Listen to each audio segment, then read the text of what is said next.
Good morning, everyone, and welcome to our series Fintech Fridays, brought to you by BDO Australia.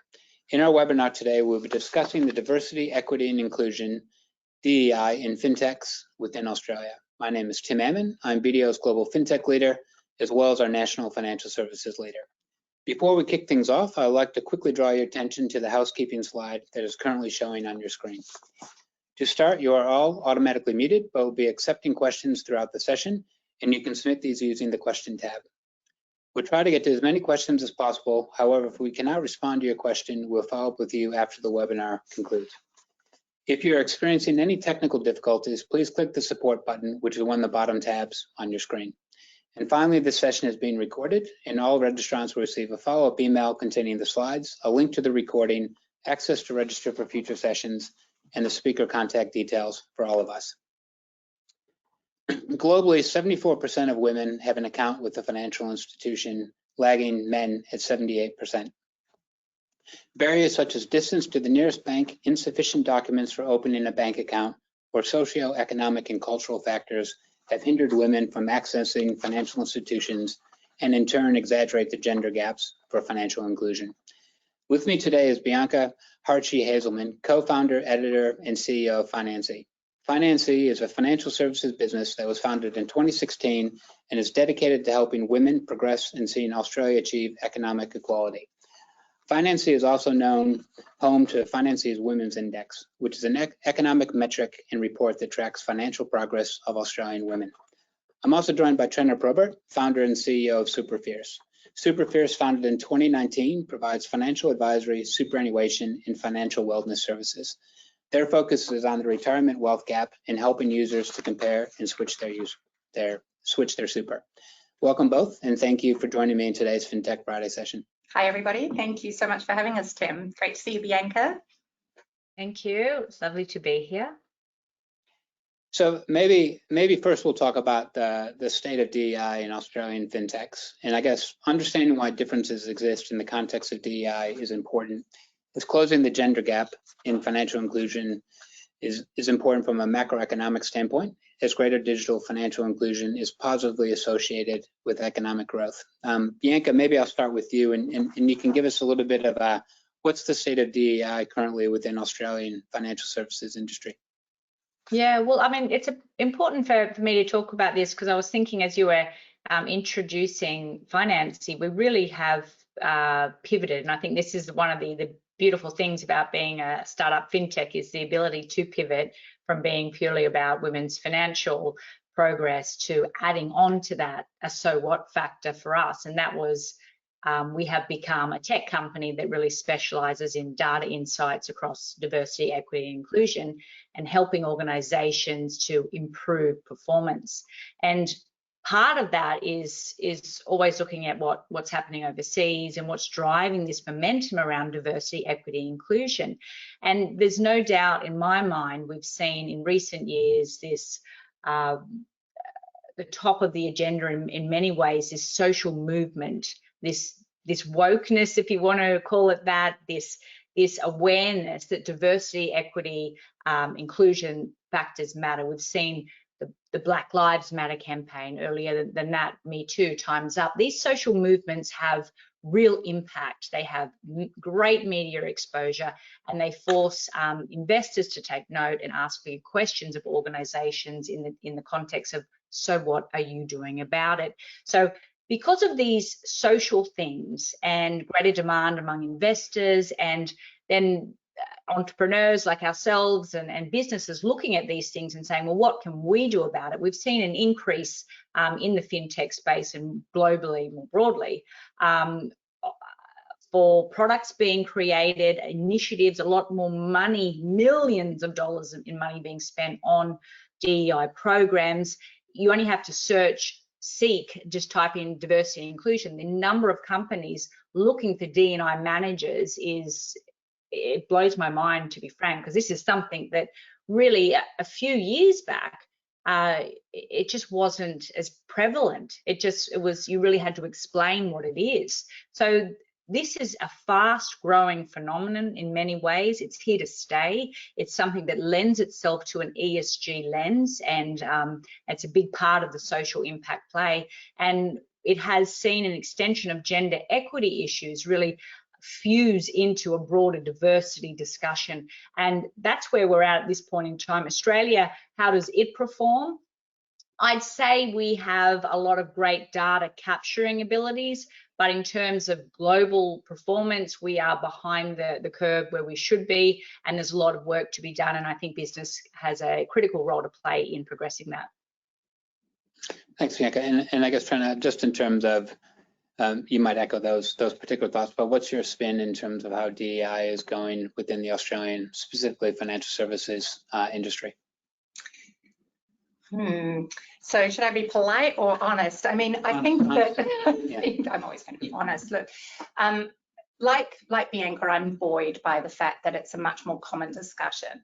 The interesting thing of working in the fintech space is you're essentially working at the intersection of two male-dominated industries, so finance and technology. And I think it's tremendously important that we continue to do that, because we know that in order to truly empower women financially, and we all benefit when we do that, that we need to make appropriate, affordable advice available to everybody, and technology is so important for doing that. In terms of what I see in the DEI, difficult to say, space within financial services itself, I feel like it's a little bit like that, the wave that happened probably about 10 years ago when organisations started to understand that looking after people's physical and mental health was good for the bottom line. So something that we're not yet talking about, and I'd love you to do some research on this, Bianca, you may already have done this, but is really diving into the link between financial well-being on mental well-being, because there's quite a lot of research that shows that that tie is so important.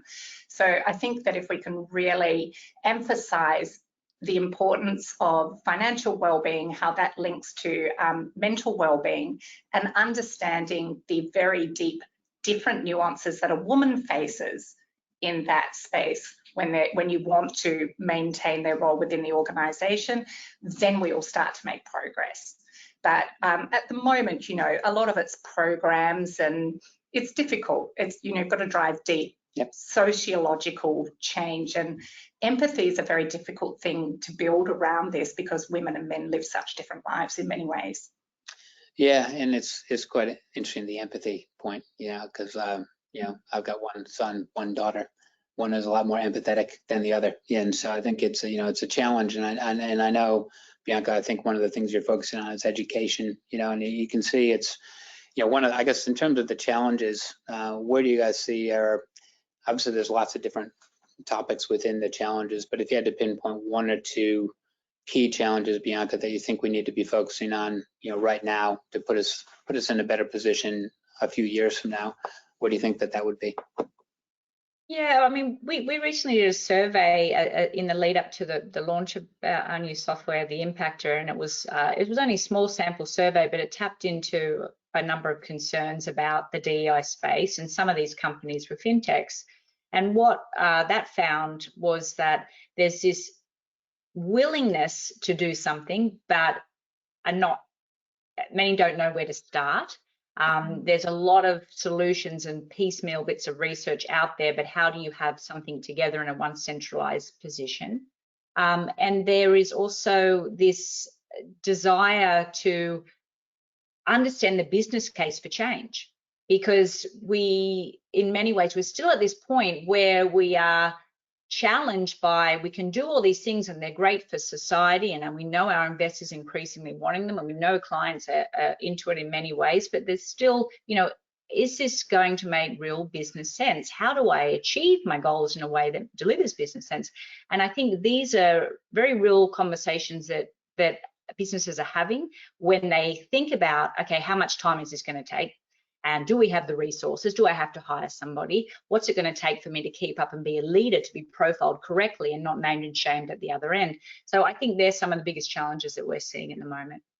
Yeah, I think that's a really great point, Bianca. Sorry, Tim, to jump in. But I love that you use the word shame, Bianca, because that's something that I talk about quite a lot with people who are revolutionaries or driving movements, typically young people in different areas, which, you know, it's really important to be courageous and to have a strong opinion. And, you know, you need some people who are going to burn their bras or burn down the citadel, right? But if you want a revolution of change that actually gains momentum and has a lasting impact, you need to have a level of patience and tolerance if you want to take people on the journey with you. And so I personally believe that one of the challenges that we face in getting a broader embracing of DEI within organisations is making it safe for people not to know.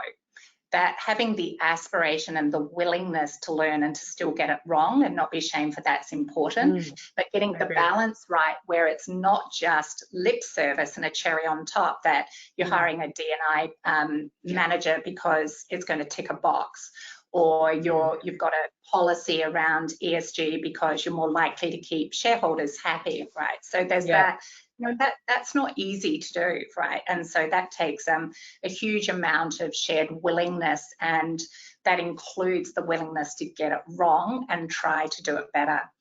Well, I think the point is about, you know, starting the process. People don't know exactly where to start. You're starting to see that a lot more in the ESG space, you know, because you talk to people and say, well, we've actually thought about this for 10 years, but they've never quite articulated it in a way. And now you're starting to see people wanting to figure out how they can turn that into something, you know, as a positive. And I think, again, in DEI, again, it's how do we get people to start thinking through and coming up with a plan, knowing that, you know, similar to anyone who's come up with a reconciliation plan, that continuously needs to be modified and tweaked, and you need to remain agile about that.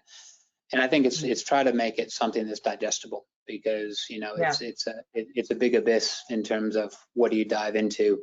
And I think people kind of, I don't think anyone can debate this is what people should be doing. It's just what are the steps that they do, and how do they stay committed to those particular steps to get enough information to prove it's successful or not. Yeah, and I mean, you know, you're absolutely right. Like so talking about the business case is important because intent and willingness, it's like, you know, you may want to lose weight and be fit, but if you don't have a really good reason to do it, it can be, you know, the cheesecake may be more interesting, right? So having some good levers and measures in place to keep us on track is important, I think. I think just picking up on a couple of things you both said there is that I see DEI becoming very much like an OH&S policy way back when, and it will increasingly become part of, I mean, use the example of a reconciliation action plan there. These things are not one-offs that you report once a year. These things are continuous variables that need to be updated and dedicated in order to achieve meaningful change, and for your key stakeholders, your customers, to see that you're on the bandwagon, and I'm probably using the wrong word type of language there, but to see that you're on the path towards it. What's critical is pinkwashing and greenwashing and not doing that. And we are seeing way too much of that at the moment. And it's, you know, we've got regulators, I won't provide the example, but we are seeing that being called out at the moment. It's too easy to greenwash at the moment, and it's too easy to pinkwash. And we really need to see organisations steer away from exercises that are not genuine about sustainability and positive outcomes for the employees and their key stakeholders. And I guess moving on a little bit in terms of how does Australia compare, you know, kind of to the rest of the world. Interested in your thoughts in terms of, you know, who's a global peer? Who do you think is, you know, kind of leading in this particular space? Trina, I'll start with you.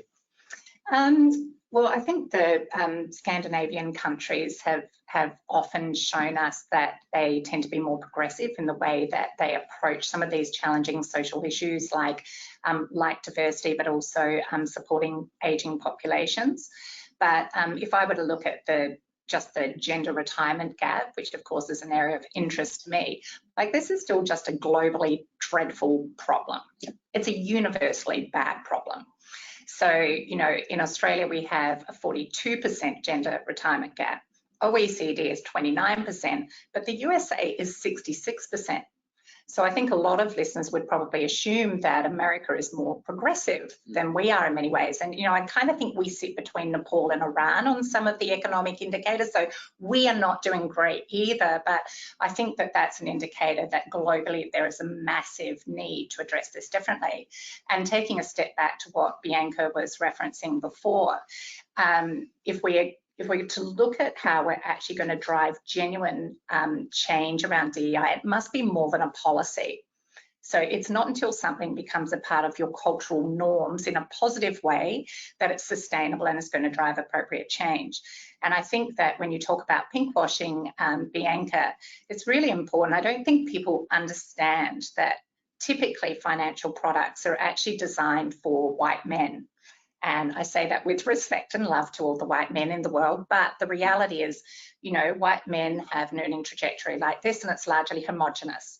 Whereas if you are from a different cultural background or have a different sexual orientation or you're a different gender other than male, then, it's a much lumpier journey. Now, why do I reference that?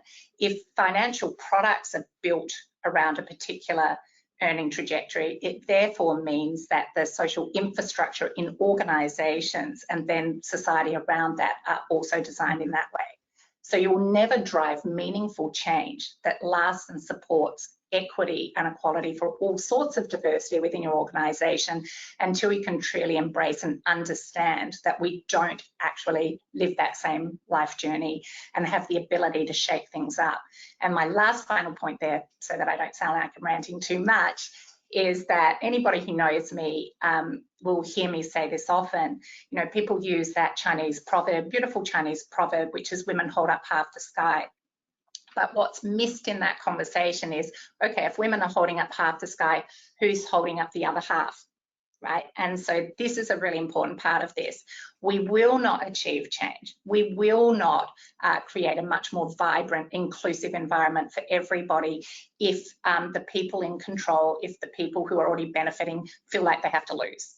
So we have to be able to do this in a way where we're not dragging people down and they feel like they have to lose in order for others to get ahead. And that's definitely a beautiful, vibrant challenge for us all to embrace, but it's not easy.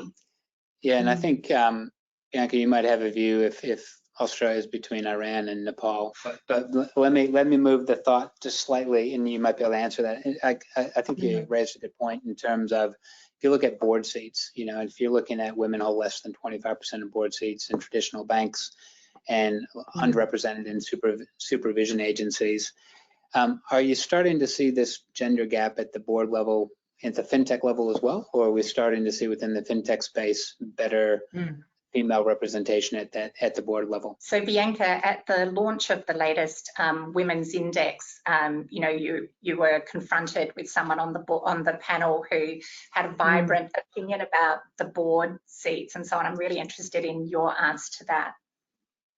Yeah, I mean, in that particular context, and it was a good point, because a lot of the data that we capture, and I will go back.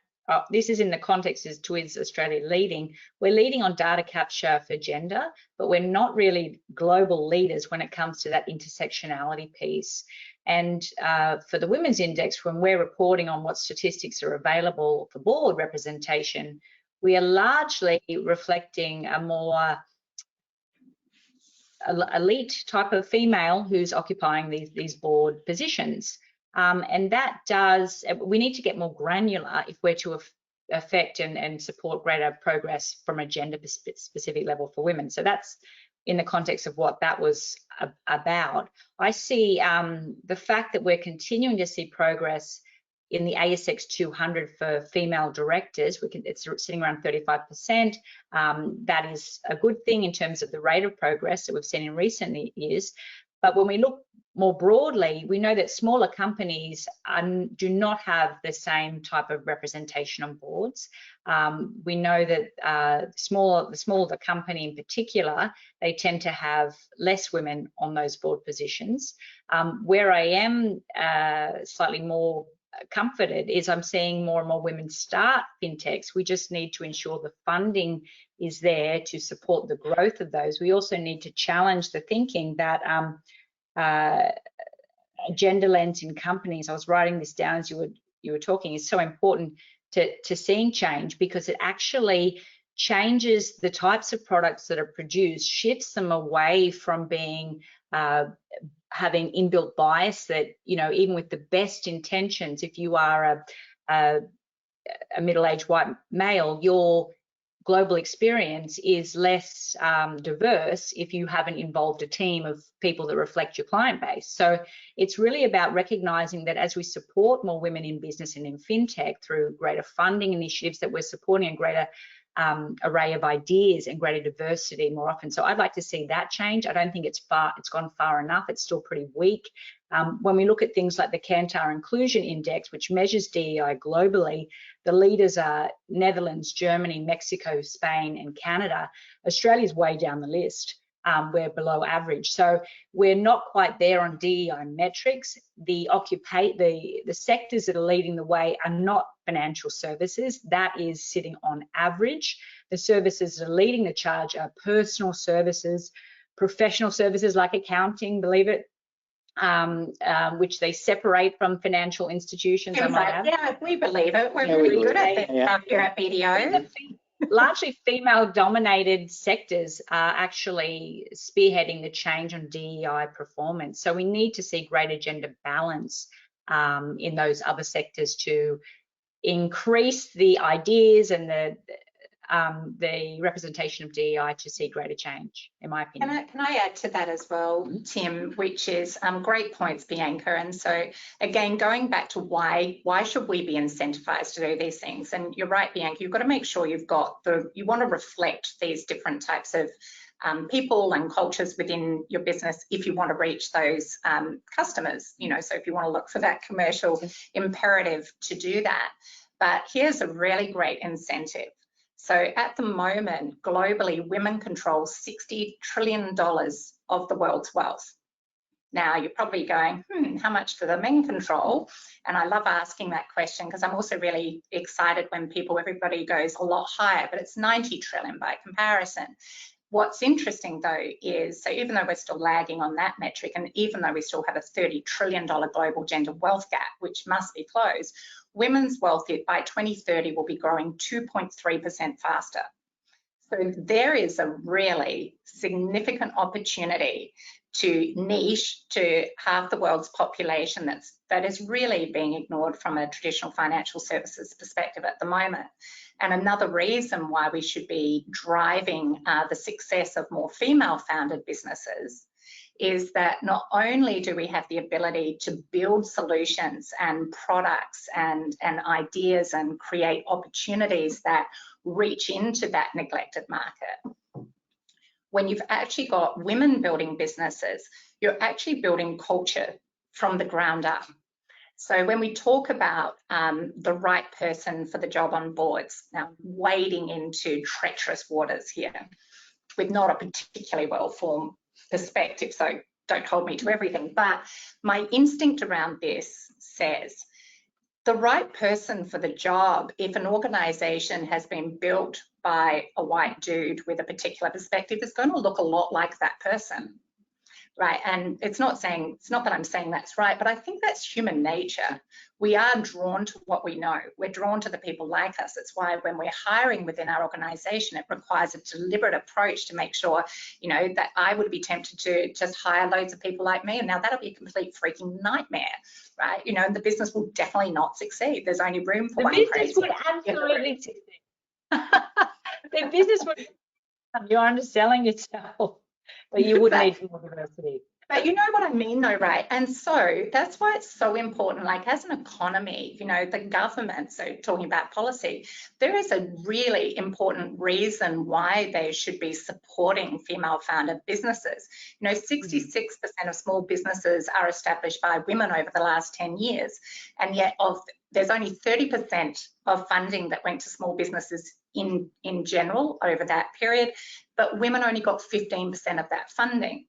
Now, we talk about small businesses being the backbone of this country, and yet we're ignoring this hugely powerful, growing, you know, women are going through universities at a greater, you know, we need to focus on unlocking the power and the potential of that community. And if you're a rapacious asshole, sorry, am I allowed to say that? If you're a rapacious, not so fabulous person, and all you can think about is profits, get in there. You know, investors out there, if you're looking for an amazing arbitrage opportunity, go and find female founder businesses, because people are not investing in us, but the data is there that shows that we build profitable, sustainable businesses for the long term. And when we have VCs at the moment who are running scared, apparently the metrics have changed. The metrics haven't changed, just the economic environment has changed. Right, and so in the past, we haven't been receiving the funding because apparently we're more risk averse. Well, we're not actually, but we build sustainable businesses. So there's lots of arguments for focusing on that sector. Yeah, and I think, you know, there's a few things we'll touch on as we go through the rest of the hour in terms of some of the struggles and challenges. But I think, again, when I was in Asia, I spent a fair amount of time with microfinance companies because, again, a lot is very female dominated industry, and we found is one, there's hardly ever a bad debt. Like if you lend $100, it'd come back, you know, quite quickly. So absolutely. So I think, and I think there's a couple other key points in terms of building up a team. I think anyone who's worked as part of a team, you can't have, you know, exact people of the three of us, and I think that's what firms have traditionally done. And I think we'd be amazing. We would be. The three of us would be good. Yeah, we'd be great. We'd be good. But like as a general rule, yeah, we probably don't want to do that. And so like, but as we know, it's a challenge to build up a great team. And so like being mindful of trying to bring in diversity in terms of that thinking and that experience is quite important. But just want to change tack to just slightly. Bianca, just wanted to talk a little bit about, you know, about why you started Finance and talk a little bit about the Impactor app, and then Shannon will talk about Super Fierce in a minute.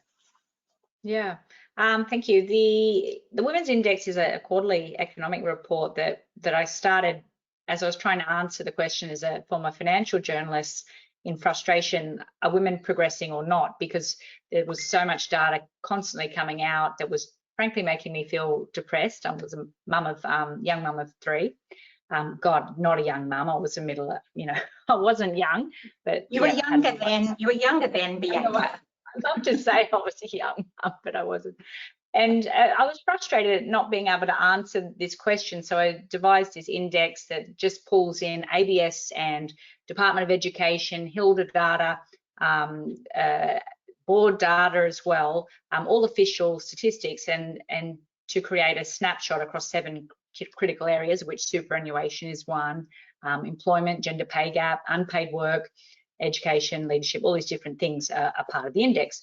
And that started telling a story, and we put it out in the media every quarter, and it was getting increasing traction from a media perspective around, okay, so women are doing better or worse, and what does gender equality look like? So it started a conversation that I'm proud that we've been able to contribute towards seeing and hoping to affect greater change for Australia, which is good. Along the way, though, I felt, well, what more can be done? Because obviously the pace of progress is quite slow. There are lots of barriers still. Even when you think they don't exist, when you drill in a little bit more, you see that they exist, and that's frustrating, because I think there's a genuine will and a desire to see a lot of these issues out of the media, to see that we've moved on, and that would be a great thing. So we created the Impactor, which is a software that measures and tracks DEI performance across an organisation. And in particular, I suppose the special sauce that we look at doing is we go broad on diversity, and we also involve the employees for feedback to try and close that validation loop without having to pay tens of thousands of dollars to a consultant, to really understand, is this working or not for our workplace? Are you feeling that you belong? And all these different questions that relate to what we've asked earlier on. And by presenting the data in such a way and constantly monitoring it rather than just once a year, organisations receive actions for things that they can do to make change, and they become part of the journey that they can promote outward and inward for what they're doing around diversity, equity, inclusion. And ultimately, it's to try and have this bigger impact towards gender equity, towards greater diversity, intersectionality in society. So Financie, as I was saying earlier, has pivoted somewhat as we've recognised that we could be having a greater impact through the use of tech and data, which I'm very obsessed with. Yeah, it's obviously a great publication, so and I think we'll talk a little bit more about that, as we go through. But for those that haven't read it, it's we'll definitely send out the link after the broadcast. And it comes out quarterly, is that right, Bianca? Yes, the index comes out quarterly, yeah. And it's something that, organizations can look at purely from an inside point of view and then say, well, what can I do?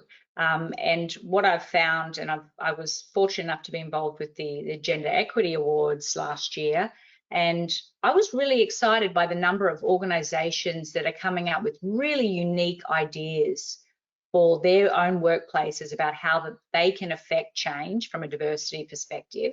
You don't have to take official recommendations from different websites, even though, we definitely lean into a lot of academic research. Organizations can be creative enough at working out the policies that best support the needs of their clients and their staff. And it's initiatives like that that actually help us also to see change. And I think I probably just say to organizations, if you do look at the index, think about what you can do that might be totally unique to you, that's not necessarily been done elsewhere, but actually would be effective for your business from a performance point of view, but also for your staff. And so just Bianca, maybe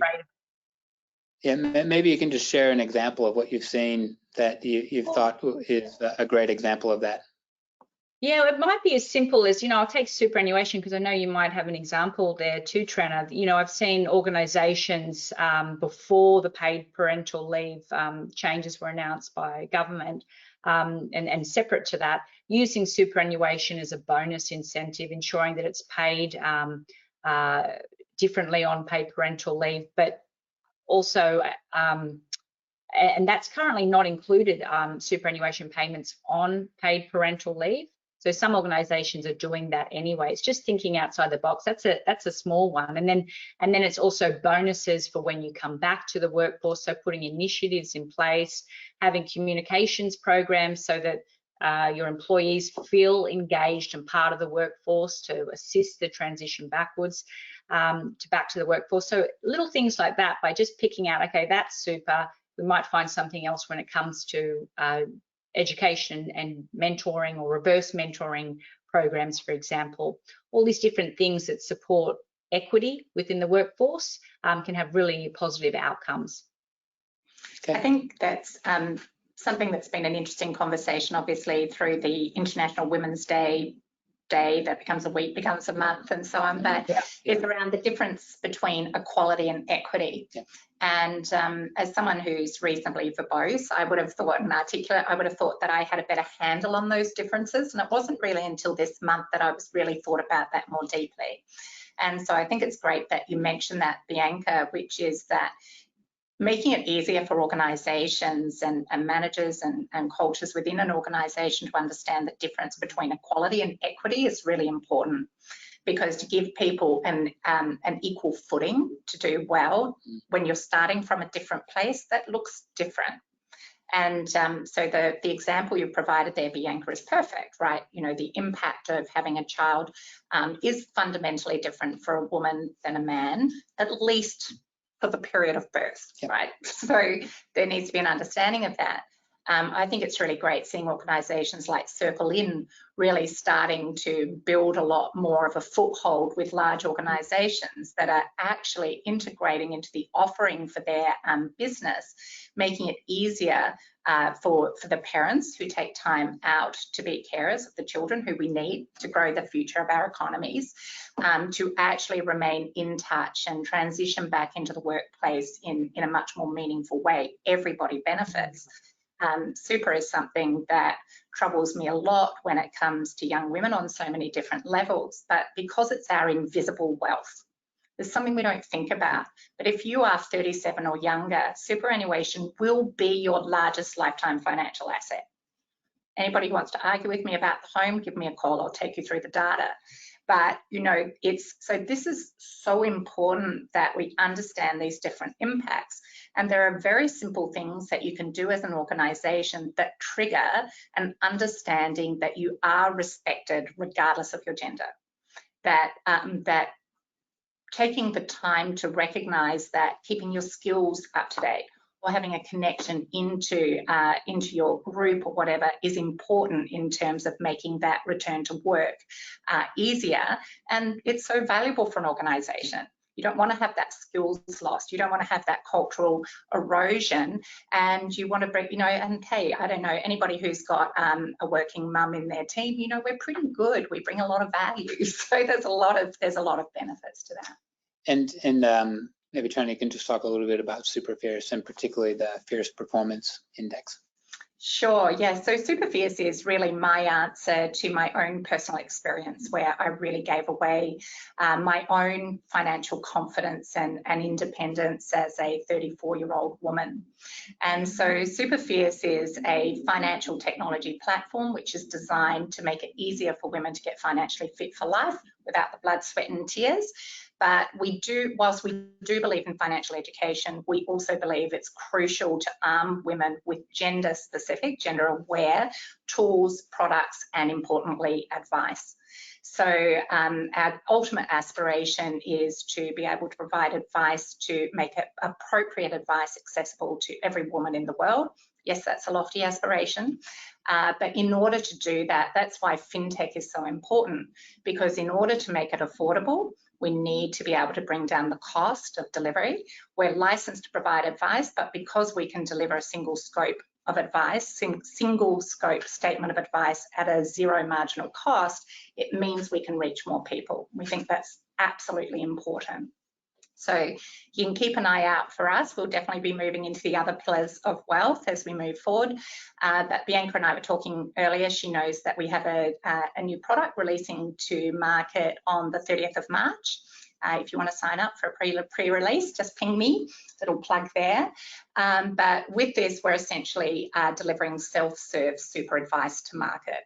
So you'll be able to go on, play with the tool, get some great insights, personalized insights, and then pay a small fee, $49.95, to unlock personal advice about how you can improve your super position. In this new release, we've also integrated risk profiling. So we're really excited about that because we think it's absolutely important that every Australian, not just women, every Australian, every working Australian with super is able to get a clear, independent, unbiased view of how they can optimize their retirement income savings. And so that balance of making sure that you're not paying too much, but also, back to fierce performers, also that you are making sure you've got your money in a fund that has demonstrated that it's got the potential to smooth out the impact of volatility through a range of different investment markets over time. So everybody in Australia in financial services loves talking about performance, even though we've all had to write and say 90 million times past performance is not necessarily indicative of future performance, and it's not, everybody. But the reality is that there are things that you can do to project better. So what we did with the Fierce Performers Index is we were fundamentally appalled, actually, at the dodgy data that everybody was relying on to really understand the potential performance of a fund and how that might help an Australian. And looking at the performance of a fund over the last 1 year or the last 3 years just doesn't cut the mustard for a long-term investment asset. So what the Fierce Performers Index does, and I'm not going to take the credit for that, that was Craig Swanger, whose pointy propeller brain did all of this work, but I'm happy that we get to benefit from it, which is he's actually analysed every single investment asset, so 2,000 plus investment options in 350 plus funds that we have here in Australia, but comparing them on a like-for-like basis through so many different scenarios. So over, the last 5 years, over the last 10 years, over the last 15, 20, but then stacked up in the different investment classes, whole range of them. Big paper you can read if you're interested. But the key point is, without even having to read the paper, the key point is what you're then doing is you're assessing the potential future performance of a fund based on its likelihood through a whole range of different investment cycles. And fortunately or unfortunately, over the last 20 years, we've managed to have everything. We've had plague, we've had tech bubbles, we've had GFCs, etc. So that's what we're trying to do there, is to make it easier for Australians to make very simple decisions that can have a huge impact on their future. So we're really proud. We've been in market for a year. You said 2019. Yep, that's when I signed the name on the business and set about building. But since we launched on International Women's Day last year, we've improved Australian retirement incomes by $387 million. And on average, we're improving the retirement incomes of an individual by $125,000. And that's with very small amount of effort on their part. And we think that's tremendously important. Fantastic. I'm looking forward to the launch. And, thank you. And you know, those are obviously some great initiatives that both of you have been working on, and getting this into the mainstream in terms of people thinking about DEI. Just wanted to touch a little bit on your guys' personal stories around DEI as female founders. Maybe talk a little bit about any barriers that you faced when you were starting your company. Bianca, we'll start with you. Yeah, I mean, there's been so many, to be honest. It's a, you know, it's a couple of them. Yeah.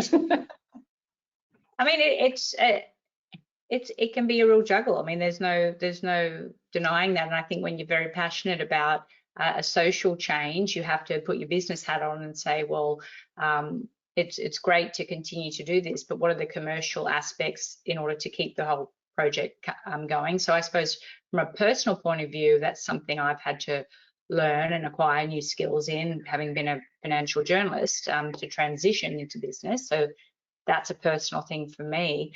The other thing that's been enlightening to me is around, I've been fortunate enough to surround myself by a lot of good advisors and a team who have helped guide me, and I'm forever grateful for that. And that's been across the Women's Index. It's got about 6 very high profile Australian economists who inform that report every quarter. And then Financy as a business has a lot of really incredible tech brains and financial fintech brains in particular, that I'm very proud to be talking with on a monthly basis about what we can do. I mean, surrounding yourself with people, good people in business who know more than you in different fields should never be something that you're afraid to lean into. You've just got to.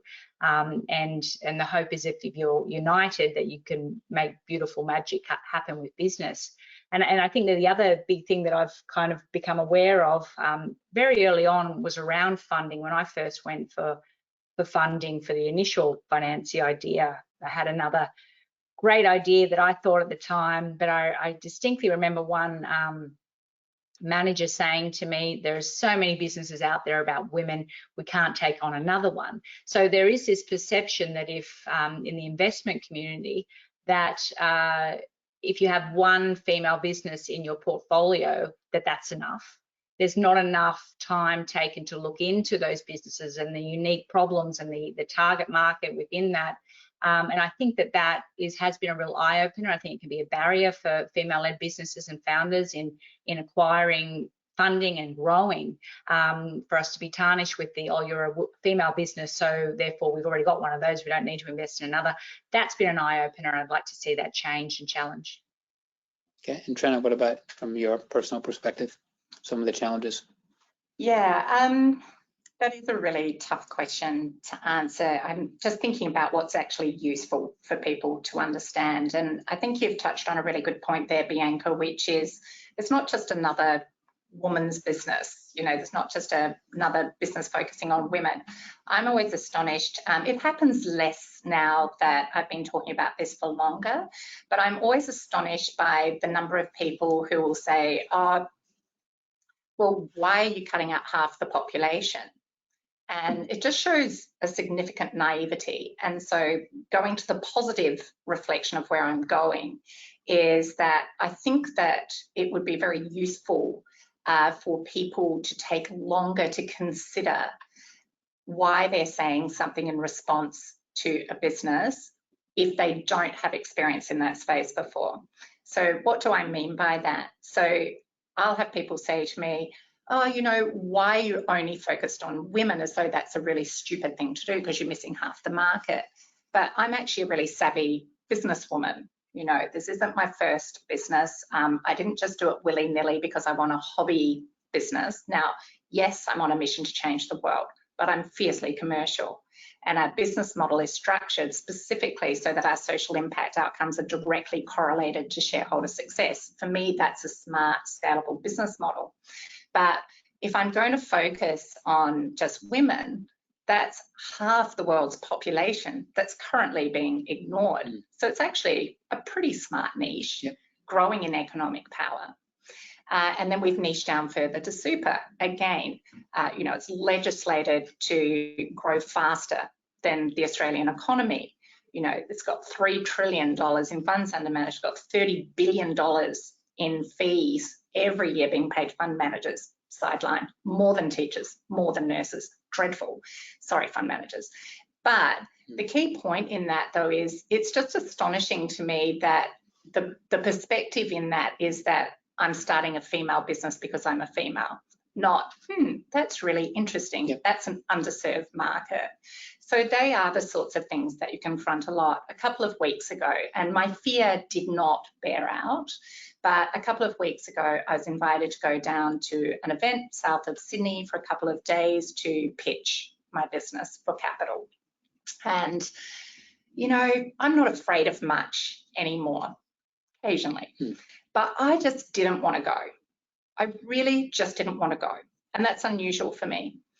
And the reason why was because so often I go into those rooms and instead of talking about my business model, instead of talking about what we've built, like our incredible financial IP, our engineering capabilities, the impact that we're having, the money that we're making, I'll have conversations where people are saying, oh, you know, there's no such thing as the gender pay gap and blah, blah, blah. And it's like, well, the data doesn't lie. So I didn't want to go because of that, because I don't have time to waste on dumb conversations.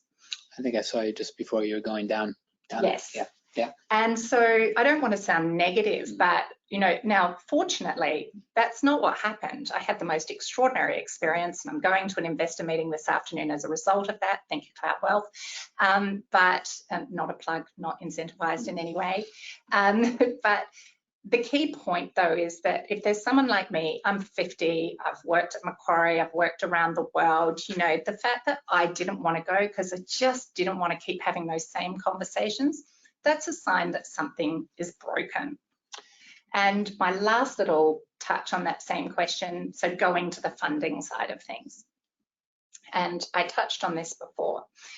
Last year at Blackbird's Sunrise Conference, Daniel Petrie spoke about this, and he knows a bit. He's been around the block. He would argue, some people don't agree, but he would argue that one of Australia's first and most successful VCs. And he talked about the fact that the VC industry has suddenly got scared because of what's going on in the economic environment, which I get. Like we're all, you know, we're all being buffeted around by some of these changes. But what he alluded to was that things haven't changed. It's just your perspective and responsibility about how you invest your money and what you say when you're doing that. So if you invest money when markets are good and you say that you're founder friendly and you're encouraging, pressuring businesses to grow at pace, if things suddenly shift, like you've got to, you don't just suddenly leave them there to flounder, right? And so the flow and impact of that is my frustration, which will be coming through loud and clear, is that when markets are good, female founded businesses, when we're raising capital, are asked risk-based questions, not growth questions, right? And VCs are wired to invest in growth-focused businesses. They're looking for that 10 times multiple, right? So there's an assumption that we should be looking at risk, not growth. So the flow on impact should be in a market like this, where you've got the economic downturn and now investors are pressuring businesses and they're only investing in businesses that can show a sure pathway to profitability. It should follow that more money is being invested in female founder businesses. But the data says the opposite. It's gone down further. Why is that? Now, I get why. It's because of human nature, and you can't argue with human nature. When you are in a tight position, or if you're scared or whatever, we revert to what we know. If in good times, the majority of money flows to male-founded businesses or male-focused businesses, then it therefore follows that when things get rocky, you're going to look at your portfolio and see which ones did best. If you've got a greater number of male-founded, male-focused businesses, it just makes sense that that's where you're going to put your money. So the challenge, I don't have the answer, by the way, but the challenge there is in good economic times, until we can actually push more funds into female-founded businesses and ensure that we've got that tide constantly growing up, we will always be knocked about in the same way through all of those different markets. And I think you guys highlighted some fantastic points. I think that's one of the challenges, obviously, you see in the data in terms of the percent of startups by females, and specifically even in the fintech industry, 28%. Because of those challenges, I think people just get a little bit put off by that. You guys are obviously very resilient. You've been through that journey, but if you're trying to identify that next cohort of female founders, there's got to be an easier path for them to get through some of these barriers. Otherwise, I think there's some really wonderful opportunity, right? I'm very positive about this because, I love what I do. It's really hard, I won't lie. Earlier this week, I'm just like, I don't know that I can keep doing this, but here I am. And that's because it matters what I'm doing, but I love what I'm doing, and probably unemployable elsewhere as well. If anybody wants to argue with me, just let me know. But there's a vibrant opportunity. So in the US, 75% of early adopters of fintech are women, but it's typically the personal finance management tools, whereas there's an overweight to men when it's an advice tech. So I look at those trends, right? And you touched on this before as well, which is women are excellent financial citizens. The rate of repaying loans is much higher and faster typically. So I think that there's an opportunity for the fintech ecosystem to identify what are the areas where women are being drawn to. So we're looking at the personal finance apps and so on, but we're not tapping into those advice tech. So there's a massive opportunity. Like there's a $60 billion female global advice fee. Everybody is leaving on the table at the moment, not us. That's what we're chasing after. But so why would you not look at that and go, okay, why don't we bring together amazing women who understand finance and believe in advice, and build solutions that tap into the fact that clearly women have an aspiration to use fintech solutions, but the advice techs aren't suiting their specific needs. Reflects back to the gender products, right? But there's a real opportunity there, and we won't solve that. We won't unlock that commercial opportunity unless we have female software engineers, product managers, product designers coming together to create UX, UI, and solutions that actually suit women's specific needs. So in terms of opportunity, it's ripe. And I think, if I was an investor, which I will be again one day, I hope, they're the sorts of things that I'd be looking for. I think there's a vibrant opportunity. Okay. I'm a bit mindful of time, as I predicted to both of you, we'll start to run out of time. But Bianca, I wanted to just touch a little bit, if you wanted to highlight some of the key findings from the 2022 index report that you wanted to sort of highlight.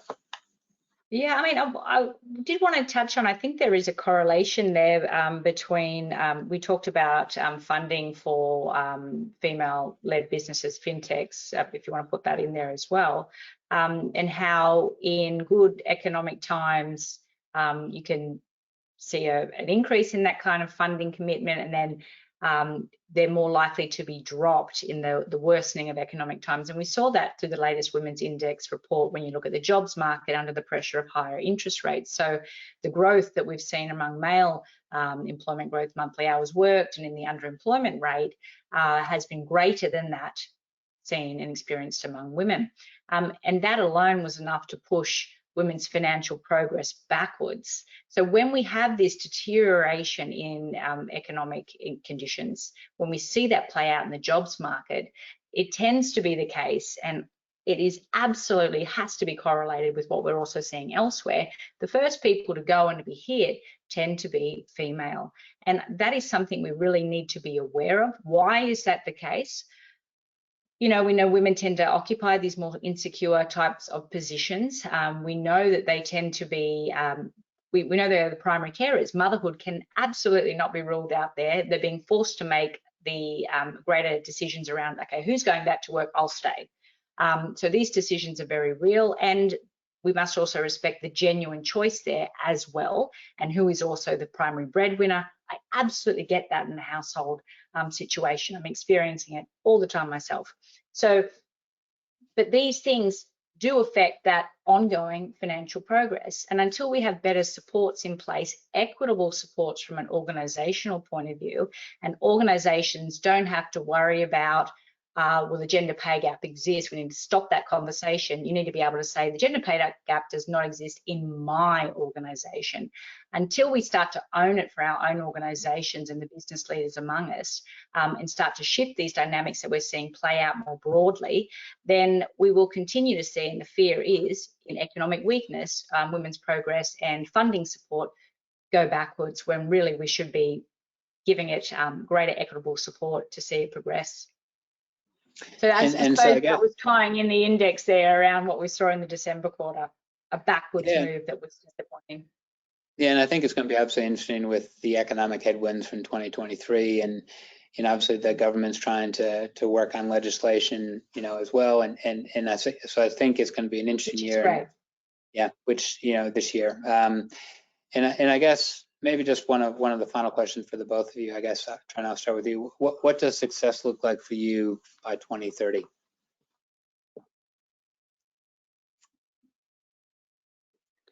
I'll go first. I'll let you ponder that because I know you're going to have a killer response. Okay, you can go. You can go first. So the impactor is due to launch in late May, and success for me will look like a good 10,000 companies, small, medium, and large, on that platform, committed to a journey around diversity, equity, inclusion, and having a government put in place a target by 2030 where we are actually going to achieve gender equity, the same as a target that we've set in place for climate change. So not just environmental targets, but a real social target as well that we can support through initiatives.